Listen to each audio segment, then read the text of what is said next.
Two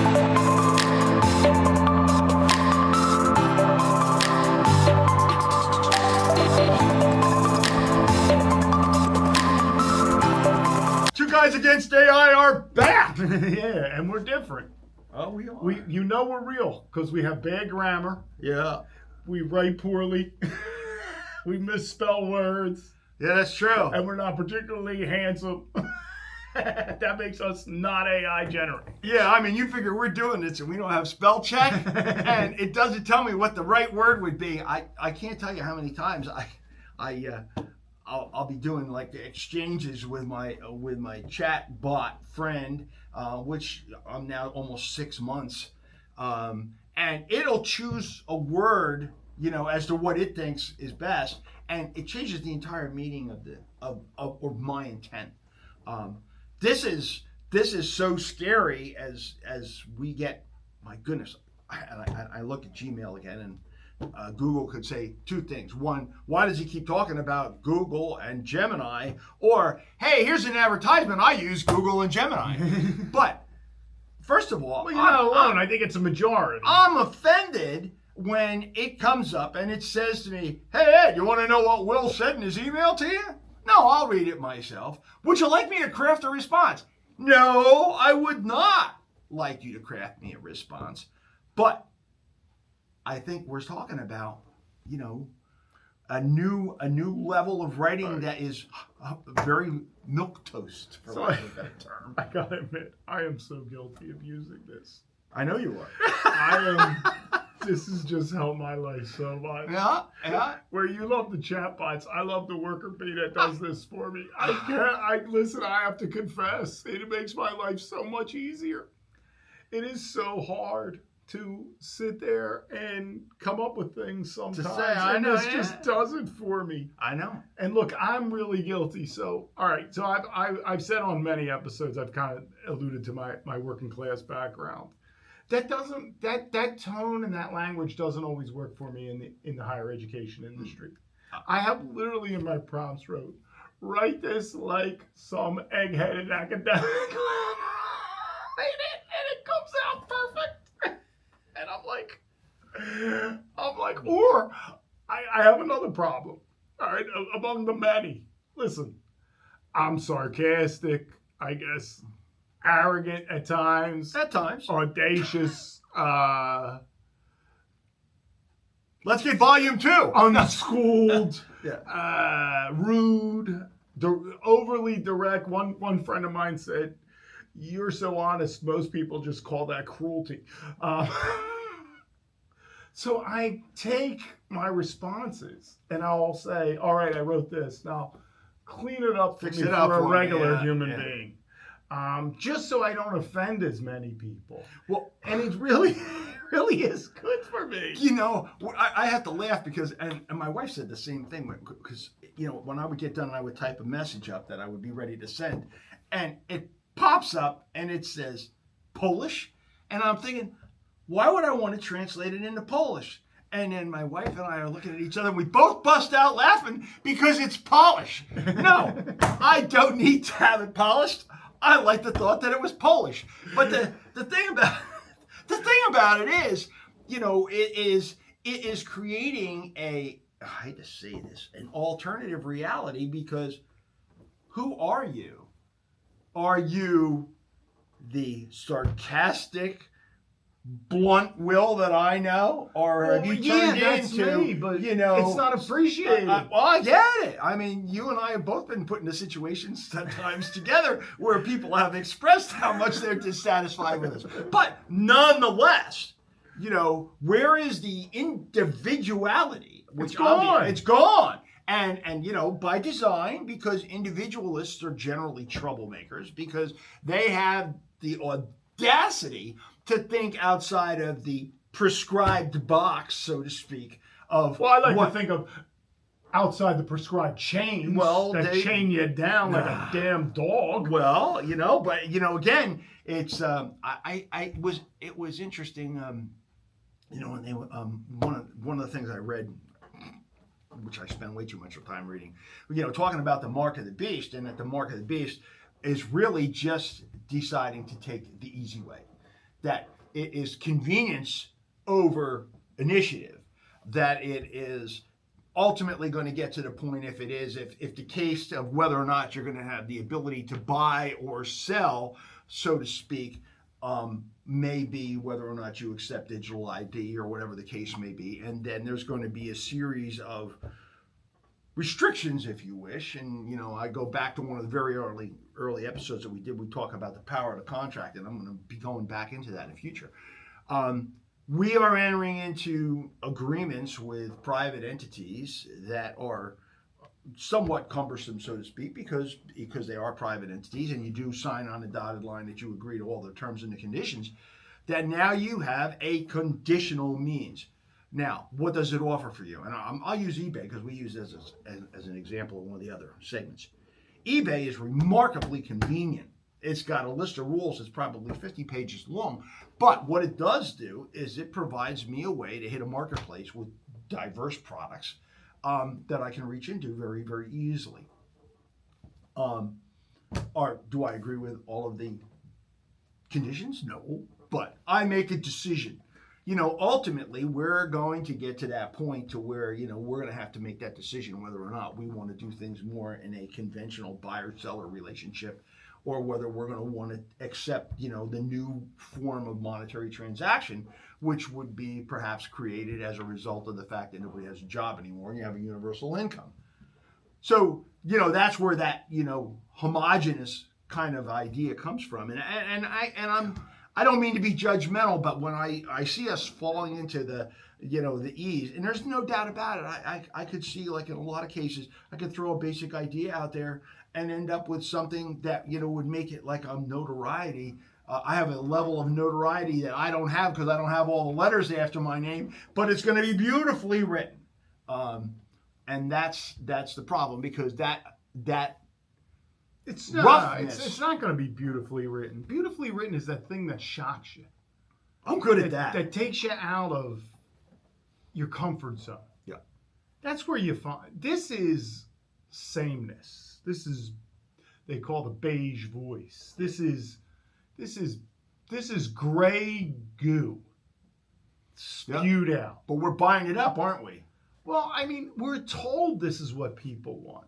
But which people? Well, no, it's not. The most uninteresting group of people I've ever seen. Yeah, but they're easy. Not interesting. It's they're easy. Boring. Well, easy is boring. I mean, when some of the best things that I've done were not easy. I mean, adventures. I mean, there's adventures I've had in my life.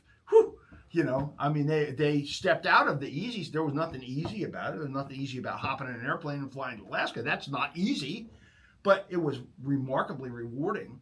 If we take and we give away our life experiences to the machine to be able to express what we feel theoretically, and smooth it out for us, we've lost that expression. I think that's one of the things when I look at the beige voice. Are we as a species beige? And my answer to that is, I'm not. I like to go back to some great philosophers, and one of my favorites is Paris Hilton. Oh, love me, hate me, just don't ignore me. Okay. Well, how can you not be ignored? Because you didn't say anything. I mean, in all honesty, if you're sending me an email written by AI, and I've already admitted I'm guilty of this, why bother reading it? It's not you. It's not your message. It's not what you're really trying to tell me. You've toned it down. It's not interesting. You basically told a machine, hey, express this idea, but it's not really your idea. Well, the base idea. It's an idea. And more importantly, but that isn't really what I want to say to people. It's what they want to hear. I take it and I literally say, okay, this is what I want to say. Now make it what they want to hear. Did it express what the original idea actually was? That's the other thing too. I mean, if you're not going to sit there and proof it, which I've been somewhat shocked, and I proof them all. Okay. Because I have to. Yeah. But I also know that it's like, you feel good about it when you're done? It's not me. It's Yeah, It's a thing. But there's a It got well, it sent the message, I guess, but not the way I wanted to send the it. practical reality to it because of the volume of stuff that you have to deal with. But at the same time, the creative component of it. I go back to when you did your interview, for instance, and this is ancient history. But you came in and you had a distinctly different approach. You had done a map showing where everybody came from and how we could do the marketing perspective and things like that. Yeah, we used to call that original thought. Oh, right, original thought. That's right. Oh, that's what it is. Original thought.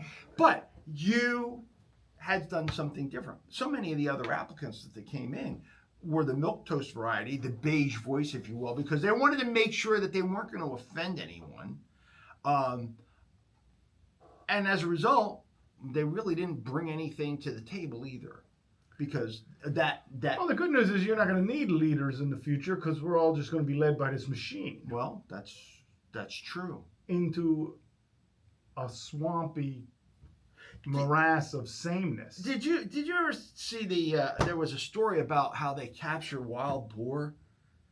They put a pile of corn in the center of the woods, and then they just put one fence up, and then they put another fence up, and then they put another fence up, and each time they keep refilling the corn, and then finally the last time they throw all the corn in there and they close the gate.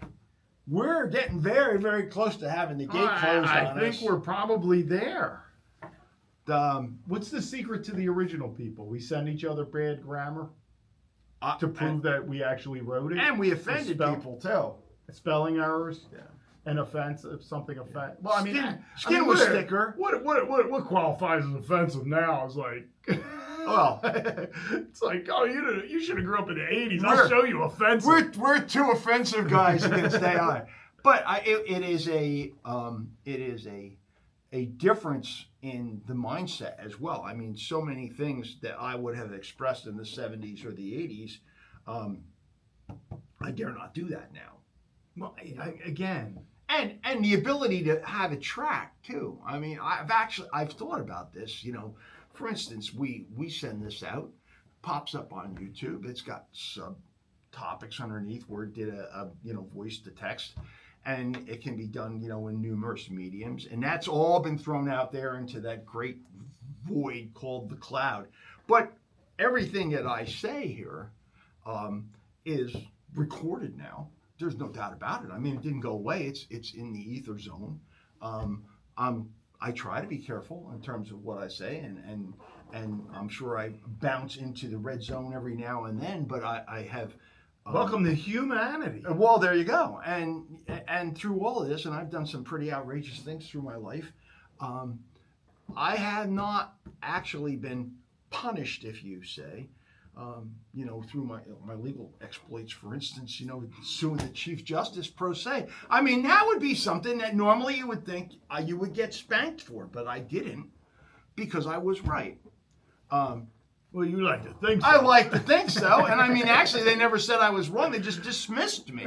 But the arguments that get put out, what we're doing is we're throwing out a perspective that is not funded by the monetary system. It's not funded by the oligarchs. We're just only using the tools that they so graciously have provided us to send a message out that can go worldwide. And it's difficult to understand even how widely that message has gone. I mean, first of all, there's so much stuff out there, and then we're not ranked because we don't throw all kinds of money into it, and we don't necessarily follow a prescribed menu per se, but it's out there. It's independent thought that's out there. Yeah, I guess here's where I struggle with all of this. Value systems.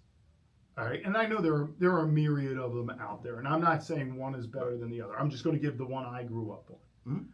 Mm-hmm. The first thing, wrong or right, in human existence that was taught to me is the Adam and Eve story. Mm-hmm. Right? Well, I would argue that never really happened that way. It was a metaphorical story. Mm-hmm. But as a child, the first thing taught to me was your free will and the importance of it. Mm-hmm. And that is a value system that is the basis of Judeo-Christian thought. I don't know enough about Islam to know whether the Adam and Eve story is there, but here it is. It's, I gave you free will. Right. We just gave it away. Well, agency. And I don't know that we is a good term. I think that from a generic standpoint, humans certainly are doing it, but I don't necessarily know that they're aware of the fact that they're doing it, or they're just being mesmerized into it because That's a good of point. the beige voice. I mean, look how easy it is. And this goes back to the comment that I had made earlier, is that, you know, when we talk about the day when the mark is there, is the mark when we surrender our agency for ease of life, for creature comforts, whatever the case may be, when we are willing to accept a conditional sustenance based upon the decisions of others and then forced to live in the hell that so follows. utterly boring to me. Well, no doubt about it. And I think if there's anything that I'm trying to do when we're doing this, and I mean, we put a lot of I've effort lived into it. below average life and I've lived above average life in one lifetime. Right, Both of those are memorable to me. right. And invariably, having gone through both those spectrums, I must have spent some time average. Yeah, but in essence. your life, But I don't remember it. but your life has been based on significant decisions. I mean, you're a leader as a president of a college. You are a leader. You make decisions every day. I made decisions every day when I was in elected office. I made decisions when I ran a business. I would call that an above average life. Right, but we made decisions, you know, and even in terms of as you go down that. I mean, so here let's look at this another way. If people say, oh well, you know, well, what's the advantage?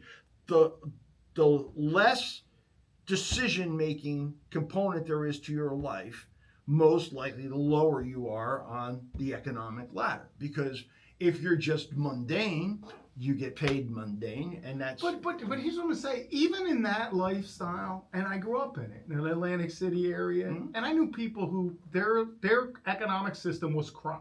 Mm-hmm. It was interesting. Yeah. The worst part of my life, when I think back of it, was middle management. Yeah. It was horrific for me. Because all you were doing was enforcing regulations that were laid down to you. You weren't setting policy. You've been setting That's what I mean. policy. It was so average. Well, of course, because Why are people? Why is that comfortable? You're a bureaucrat. You're a bureaucrat. Don't call me that. But Well, no. At that point, when you were in middle management, you're a I bureaucrat. mean, it was horrific. Yeah. I hated it. Yeah, but you know, from the other perspective, you know, you're in a leadership role now, and you have been of the majority of your life now. You've been. But in if a I had to leadership pick role. two, if my choices were three lifestyles, and you were going to either get one of three of these, but you can only pick two, I would pick the bottom and the top. I would never pick that middle again. Right. This was awful. Because you sold your soul in the middle. Well, you did. I didn't exist. Well, that's right. But I mean, you did it for a paycheck, and a paycheck. I didn't exist. It was worse. Like, I think back to the Stoicism. I think back to somebody like Epicurus. He was a slave, but gave us some amazingly transformational ideas Right. of how to deal with like situation people. But he made decisions. But what average person has ever given who? He made decisions. He was the exception to the rule, and so exceptional. Yeah, so was Spartacus. I mean, I can name tons of them. Sure. Heroes that rise up. Yep. So where does Kunta that? Kinte, if you want to go through to roots. Where does that human evolutionary process flourish when we go into a world of mediocrity? Well, that's my point. Well, exactly. It's the death of humanity. That's right. Stop letting AI write your stuff, because it's doing it. It's doing it to you. It's sucking the life out of you and giving a milquetoast version of who we are. And I don't mean to be combative here, but we make this decision all the time. I am scared to death of the surveillance society that takes and herds us all into mediocrity, and then monitors us with a series of data centers and cameras, and then is able to correlate all of that into a file on you and then determine where you stand in the social order as to whether or not you complied. And that capability is just around the corner. And that is the mark of the beast right there. Because once you get sucked into that system, it's game over because you no longer have agency. That's what we've been talking about through all of this. It's the surrender of agency, and they're going to do it by making it easy. Well, because you're going to get likes and clicks. Oh boy. Whatever the answer is. That's it. I haven't checked, but I don't know how That's many going to be likes we your get. I'm convinced that's going to become currency somehow. That and water. Who knows? Whoever has control of water. Well, that's true. Yeah, that's true. I mean, and even there, is it necessarily the control of water or what they can do with it after Seeds, they have water, it? these are the things that are going to matter. You know, it was funny because There will be a black market. and I may be I know cynical, you love ladies and gold, gentlemen, but I love seeds and water. well, yeah, but you know what? Let's go. Let's look at that. Let's look at seeds. This is something that really hit me over the head the other day. Do you realize that heirloom seeds have been destroyed to make it so they are not reproducible? We're talking about generic, sterile seeds that have been modified that you can't take those seeds and replant them. They just don't work. What type of mind does that? Controlling. Yeah, no kidding. You control the food supply. You control the water supply.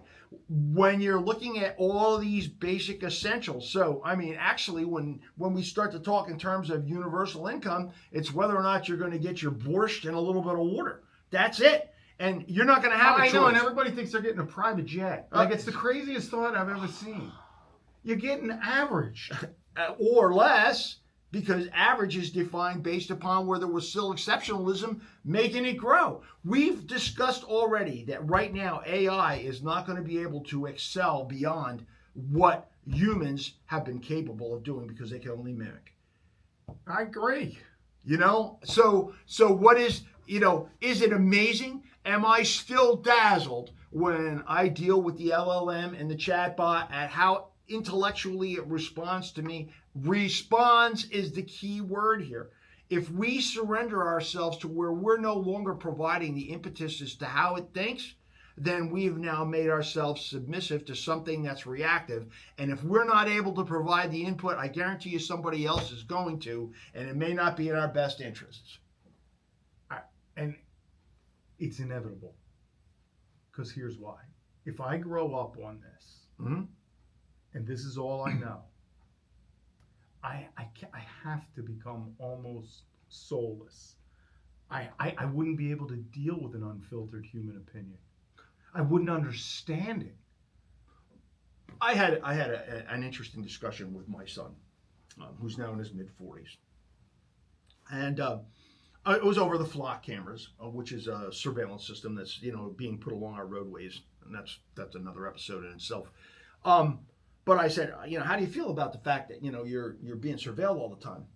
And he just shrugged his shoulders. He said, that's just the way it is. It's like, no, it's not the way it is. Well, I agree with him. I agree with him in this regard. And I saw this with the drone. You're going to look at me with your camera, and I'm like, you just walk past 50 Ring video cameras right. to get here. You walk through all the surveillance cameras in every building that exists now. Right. But when are we not on camera?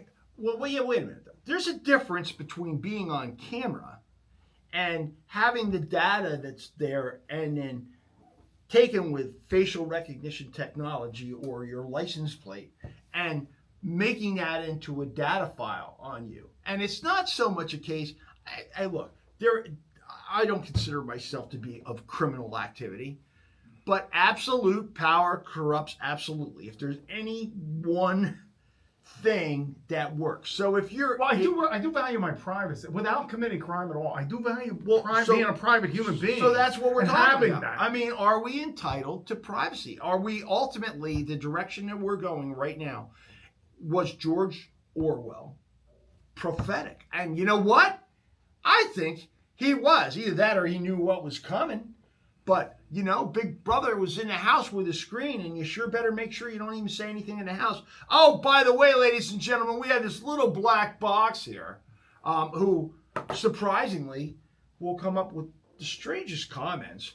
And it's interesting how the advertising now all of a sudden will correlate to whatever I have been talking about. Yeah, and look, I made my home a smart home, so I'm guilty of this. I like to confess a little bit. I guess too much Augustinian education.